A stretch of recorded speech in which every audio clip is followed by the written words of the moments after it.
ñu ngi leen di jaajëfal bu baax kon mbiru Madiambal Diagne ñi xam naa am na ñuy laaj ñu andi ci leeral Madiambal Diagne li xew xam ngeen ni démb doon nañ dégg ni Madiambal Diagne doon bëgg tukki génn réew mi bàyyee ko Sénégal fii démb ci guddi jëm Paris ñu ne nag ba mu yéegee ci avion bi lañ ko wàccee am beneen xibaar bu wax ne jotul a dugg ci avion bi bañ koy débarquer sax bañ koy wàccee ci fa ñuy contrôler ci biir aéroport bi lañ ko téye ne ko dañoo jot ab xibaar boo xam ne nii day wax ni warta génn ci réew mi moo tax ñu téye ko ne ko na delluwaat këram li xew ci ëllëg si ñu dégg ni Madiambal Diagne convoqué nañ ko mu war a wuy dikk gannaaw gi nag doon nañ yaakaar ni sax Madiambal Diagne dem na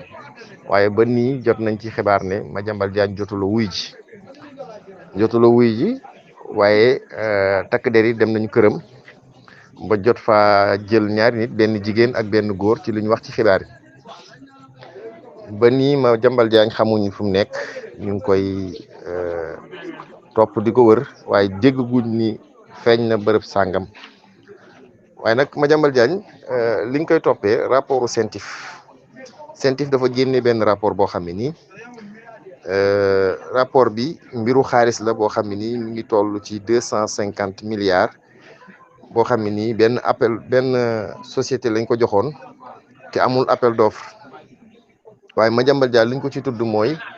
moom dafa nekkoon benn facilitateur maanaam moom moo doon yombal moo doon dox diggante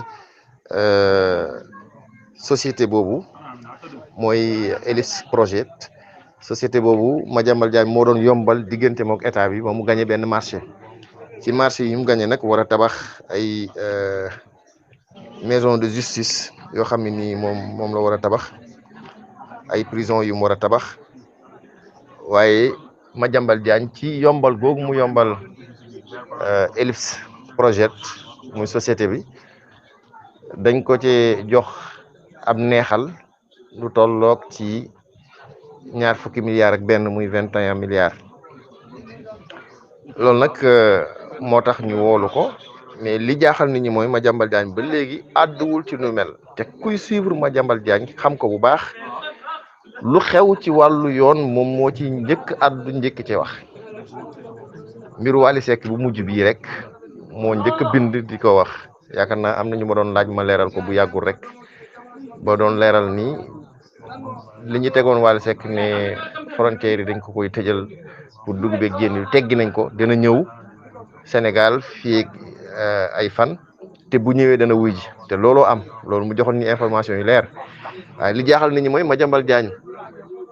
jàpp nañ ko aéroport ne ko dellul bindul tweet te xam ngeen ni ba mu ko dalee bindoon na tweet moom lu xew ci mbiram moom moo koy njëkk a waxal boppam waaye Madiambal Diagne convoqué nañ ko bindul ni convoqué nañ ko te xam ngeen ni yoonam bële biñ ko convoqué 10h 9h fekk na ko nee nañ danaa dem te lañ ma laaj lépp danaa ci tontu waaye bii moom yéeyu ci yàbb bi ci waxu ci am na sax ñu ko woo ci taskatu xibaar yi nee na amu ci benn commentaire bu mu ciy def du ci wax loolu nag jaaxal na ñu bëri lu tax Madiambal Diagne tweetul Madiambal Diagne lu tax kenn gisu ko ba léegi kenn xamul ci lam nekk loolu nag li muy tekki rek mooy dossier bi dafa mel ni diis na lool dossier la boo xam ni moom njaw des na fi xambin dañ xam fu mujj nag comme rapport la goo xam ne nii danañ ko woo wax ceeg moom 21 milliards yi ñuy wax ni jot na cee laale ana fan la jaar ak nan la ci jotee ndax jot na ceem jotu ci loolu nag xañ na ci kanam danañ ko xam waaye daal Madiambal Diagne jàppale ni fu mu toll nii amaguñ ci moom xibaar yu leer buñ ko amee incha allah dinañu ko andil ndax jënd dëkk bi jëndu dëkk bi loolu des nañoo leer waaye xam ngeen ni borom pexe la ndax xam ngeen ni doon na wax ni Adji Sarr jénnam fii ci biir Sénégal fii moom bokkoon na ci ñu doon dox loolu ñu tegoon pexe bi ba mu jénn te kenn yëgul kon borom yi pexe la waaye ndax dana am pexe mu mën a jénne wala dana dellusiwaat ndax kiñ jàpp jigéen bi ñu jàpp ñu ngi ñaaw njort naan jabaram la du jabaram waaye ak lu mën a xew am na ku ñu jàpp ci këram ñaar ñoo xam ne jàpp nañ leen ba yóbbu leen kon ñu